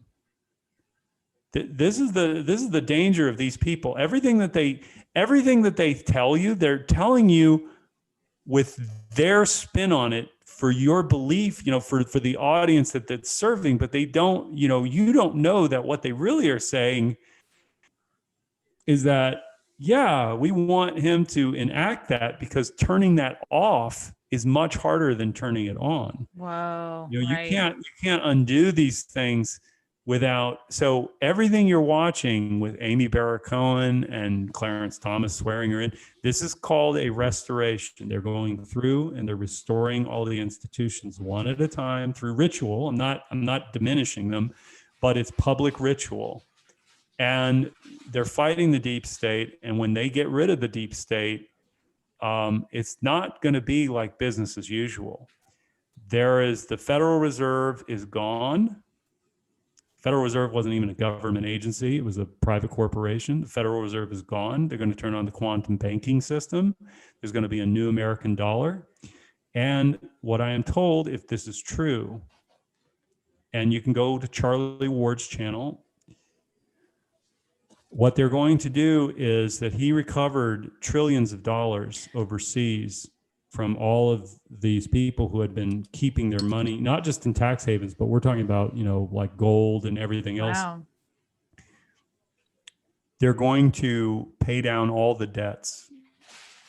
In other words, not the national debt. That's one part of it, but your debt and my debt. And we're going to get off of maritime law, which, if anybody looks into it, maritime law basically is your sovereignty. No, no sovereignty. You are actually traded on the stock market and are worth about $3 or $4 million. They're going to get rid of maritime law, and we're going to enter a constitutional republic for the first time in over 100 and some odd years. And what they're talking about doing is doing away with the old debt system and everybody starting fresh. That sounds almost too good to be true. Unbelievable. Well, that's what I'm saying. I hope it's true. Even if 10% of what I've heard is true, it's still amazing. And Charlie Ward and a couple other people out there have been talking about. Charlie Ward's a guy, I'm going to be on his show, I think December 8th. I don't know if it'll air then, but he's a great man. And if what he's saying is true, but he's talking about the same things I'm telling you, not just about this, but all the stuff that we've discussed. He knows about all this. And he was a guy on the inside who was trading hundreds of millions of dollars in this, higher echelon group that was above the banks. And he came out as a whistleblower or disclosed, kind of like, I wouldn't call myself a whistleblower, but I came I came forward in my industry and started telling the truth about what I had experienced, what I saw, and then started putting one and one together and saying, this whole thing is a satanic system that it's like its tentacles have entrenched like everywhere. And it's always been there, but it got so corrupted and they filled it with all their people because they were preparing for their next phase, which was Hillary Clinton, 8 years of her with the rigged elections. And they were going to bring down America, and they were going to throw us into the communist Chinese state. Everything that they did you're going to learn this over the years, everything that they did overseas or in other countries, they were learning so that they get imported here. The CIA, it's not so hard to believe. Everything that we did with the CIA and the illegal wars and everything that we did over there, they were going to bring all that home. That's and horrifying. Bring down the country. Yeah. But as I said, it starts with you and me and what we can do. And that's where we need to go. So I know I've talked quite a bit. And is your boyfriend, did I cap the time? Yes, actually, we hit exactly. Did I cover the spread? 2 hours and 3 minutes.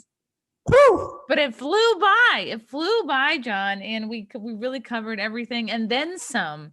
And this is I feel like a really inspiring episode. And if you're not totally overwhelmed, I think a takeaway could be like connect with your inner self, your inner child, feed yourself love, and trust. I don't know. The more I talk about it, the more I do sound kind of like a woo-woo crazy new age person. No. It starts with the feeling and the thoughts within before it really becomes the word.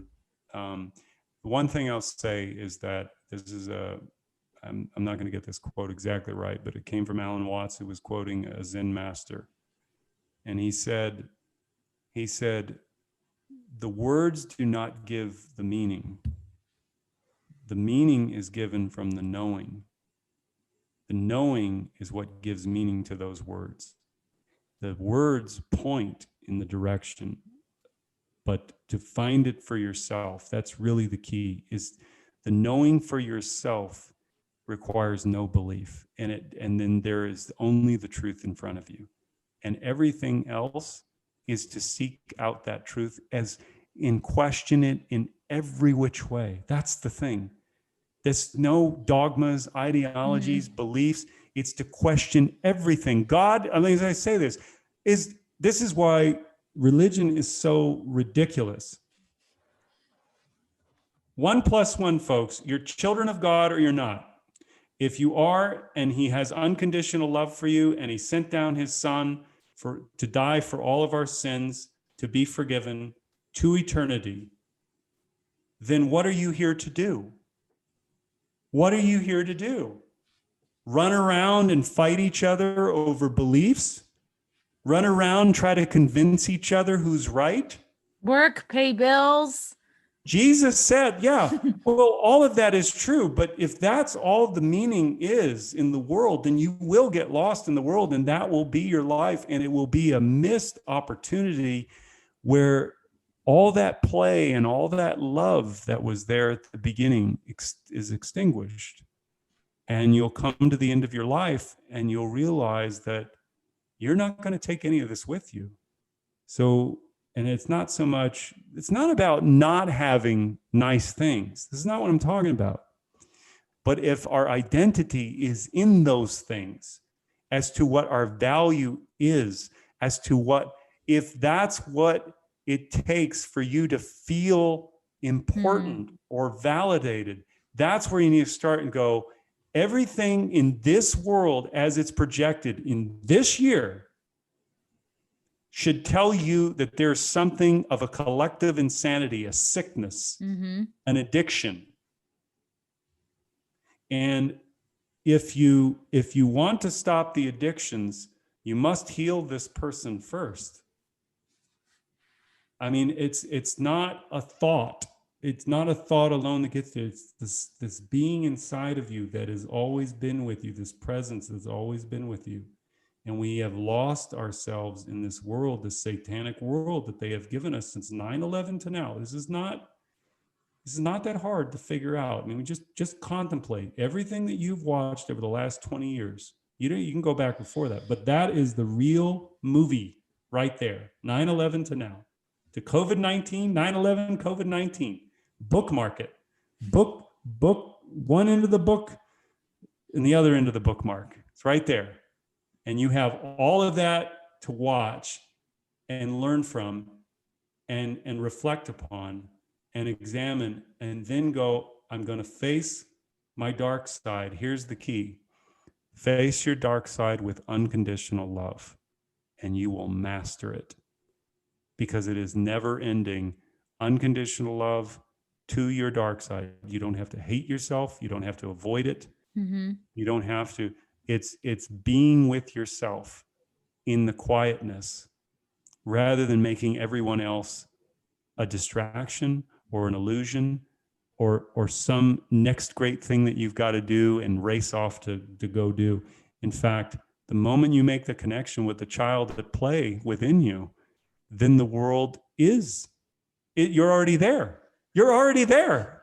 You don't have to go anywhere. We're here. We're here. So anyway, Exciting I love stuff. you. I love your you boyfriend too. He's very patient and trusting man. I love him. A good man. Yes, we do have a lot of long talks, and he's like, "Oh, it's John. All right, I'll see you in 2 hours." Yes, but you always have interesting shit to say. This is great. Where can people find you, follow you, listen to more of your stuff? So if you want to follow me on social media, I'm at No Restrictions on Instagram and Twitter. If you want to find out about my movie work, you can go to No Restrictions ENT, or just look up No Restrictions Entertainment. It's also on my social media, but all of our movies are there. We are 100% crowdfunded, crowdsourced, independently supported by you. So all of our profits, I reinvest them into our next movie. We've got another movie coming out, Game Day. That's going to be the big one. That's the awesome one. Football, family, and fights. And it's about 4 quarters Italian-American Philadelphia Eagles football family watching the Dallas Cowboys, their most hated rival, over 4 quarters. And it is all about everything about family, the best and the worst. Ooh, sounds good. And it's all about doing what you want to do for the first time. I love that. John, thank you so much for coming on again. This was wonderful. Thank you. Yay.